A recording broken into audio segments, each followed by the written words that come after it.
Well, what is going on, everyone? Welcome back to Kitchen Table TCG. My name is Louie. I hope you have yourself a fantastic day. Today we're going to be chatting and looking at a little bit of a collection purchase that I picked up. I am always buying collections. You can reach out to me at kitchentabletcg@gmail.com, or you can go to the Discord server at kitchentabletcg.com and get at me there. But we're always buying collections, always trading stuff, and this is one that came in. It's actually 1.5 collections that came in. I want to talk a little bit about why I buy them. This is different than alpha investments. Obviously, you've seen these videos before, but I do buy and sell. So these are not just things that go to the personal collection, but I do have some contacts of people who are always looking to buy cards, and I do have the local store. And it's a lot of fun. So let's hop right into the good stuff. The Chaos Orb. This is a beta Chaos Orb. Really cool. This is really one of the first times I've had a Chaos Orb come through. Beautiful, iconic Magic the Gathering card in beta. Now, we have some issues on this card, and I already worked this out with the seller, so I thought it would be fun to talk about. You know, when you're buying and selling cards, you're sending a lot of pictures, you're doing a lot of things, you're figuring out conditions, you're agreeing on pricing, and then you get the cards in, and it's really important that you double check everything, right? And so I was getting ready to shoot this video yesterday, and as I was getting ready to shoot, I was just kind of going through the cards, making sure everything looked good, and I noticed on the top, there's some inking. You can barely see it, but right here, you can see the inking, and then right in the middle on the top, if you catch that, if you catch the angle right, let's see if we can catch the, oh, there it is. Catch the angle right on the top, you can see, there it is. You see the reflection is different in the inking. You've got like a section here and a section here that is different on the inking. And this did not come up in the photos. It did not come up in talking with the gentleman. And he was, when I sent him pictures, he was very receptive. He was like, oh my gosh, I didn't notice that. I didn't see it. He actually bought this card from Star City Games, I believe is what he said. And so, you know, maybe they missed it too. On pictures, and even, you got to catch the light perfectly. But an ink card is a damaged card, and that is a big difference. And it is amazing what a little bit of ink can do to a card that would have been in the MP, you know, maybe a little bit less than MP range, but it does significantly affect the value. We were able to work it out, and you know, no harm, no foul. The guy was awesome to work with. But Chaos Orb, still an iconic Magic the Gathering card. You flip it over, it drops, you get to destroy everything it lands on. Absolutely cool. It's just such a cool card. The artwork is just super cool. So this is a beta Chaos Orb. Obviously, beta, alpha. I want to talk about that a little bit. I think alpha, beta, unlimited is probably the safest play in Magic the Gathering right now. I just think things like this, even if they do end up breaking the reserve list, alpha, beta, unlimited to some degree, is just so small print runs that I think it would actually increase the value potentially. If you have more people looking at Chaos Orb or more people looking at those cards, it could potentially increase the value because people want the original ones. Now, I don't want to really even get into will they reprint the reserve list. That's not really the point of the video, but I do think alpha, beta, unlimited is a huge opportunity right now. The prices are still pretty down, but I think it's pretty safe bet long term, in my opinion, for Magic the Gathering. All right, let's keep going. Mirror Universe got some Legends cards. Beautiful card here. This is I actually had a couple Mirror Universes in right now. This is an absolutely beautiful condition Mirror Universe. This is a legal commander card. You tap it and you change life totals with your opponent. I had to look this up because I had not seen this played in Commander, and it is legal in Commander. Absolutely wild. Beautiful card. Mirror Universe. It's just, again, Legends, you know, one of the more iconic Legends cards. Very cool stuff. Yogo Moth's Will. Obviously, you've got some cards that are just getting, you know, Yogo Moth's Will is a prime example of a reserve list card that they've basically printed better version of. But still, you know, it's a card that's playable and people like to see, and the artwork's just so cool. Ron Spencer did such a good job on this Yogo Moth's Will.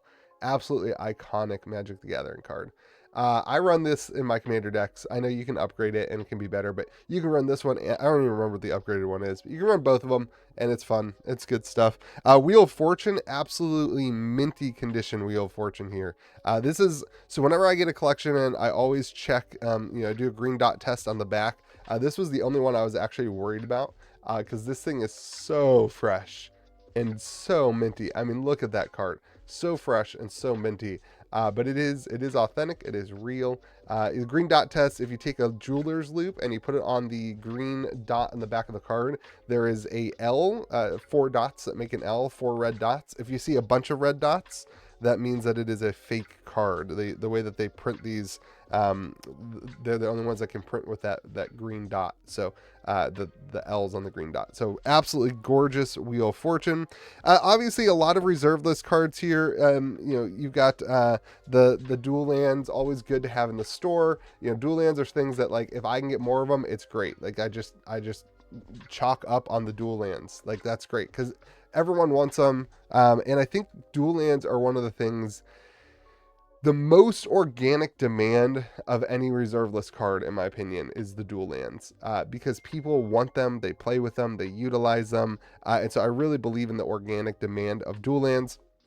Now, this is a BGS 8, and this was interesting. I don't have a ton of graded Magic, but about a BGS 8 is a very small premium to raw. So I'm not sure if this will actually stay slabbed or not. I may put this one up on eBay. I don't collect graded. Like, to me, a revised dual land is a very playable card. It's not really for investing, collecting, whatever. I guess there is an investment element to it, as it's a very sought after card that's on the reserve list, but it's more or less like a card that I would want to put in a deck anyway. And I think most people who buy revised dual lands are buying them to play with, and that's why I think the demand for it, or the organic growth, is so healthy. Now, if you're gonna spend $600, $700, $800 on a card to invest in, I think there's probably better options than Volcanic Island, unless you're playing. And so again, I think just like a raw version of this in near mid's probably worth about the same as an 8.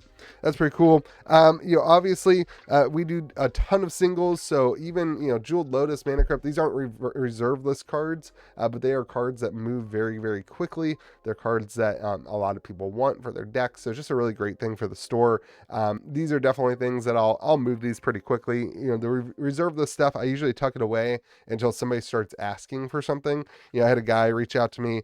He's actually, this Chaos Orb is actually already on its way out, right? But I have, for things like this, I don't hold on to this because they could reprint Jeweled Lotus tomorrow in the same frame, and it wouldn't surprise any of us.